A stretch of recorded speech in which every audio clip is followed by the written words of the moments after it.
June 4th, 1989. The student democracy movement in Tiananmen Square was crushed by the Chinese military.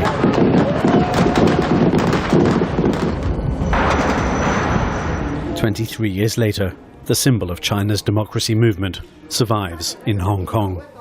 Opened in April by the Alliance in support of patriotic democratic movements in China, this is the first museum in the world dedicated to the memory of the Tiananmen massacre.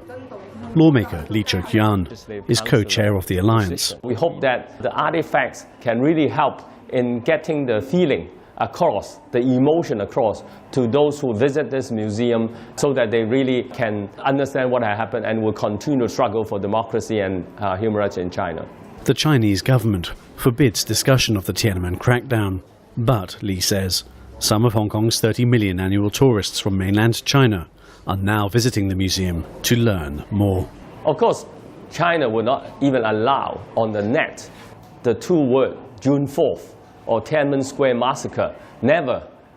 Then this can be really a focal point where the mainland tourists mainlander can understand what happened in June 4th.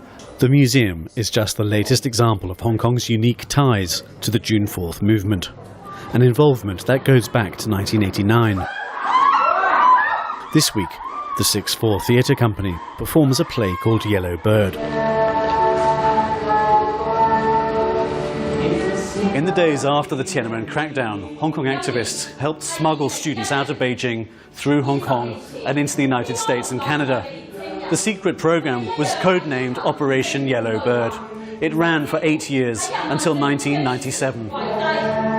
Despite Hong Kong's freedoms, producing a play about Tiananmen is no easy proposition, says director Lo Ching-man. You want to book a venue, a performance venue, nobody will let you do it. If you want to do a bus shuttle ad on the bus company will say no to you. There's some interference, but you don't know where it came from. This is something really horrible. Sheena Yu was just a toddler when the Tiananmen crackdown occurred. She suggests June the 4th remains relevant to Hong Kong as Beijing's control over the city grows.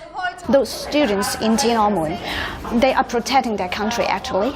They love and they believe the future. They fight for it. I appreciate to their behavior and their action and their love.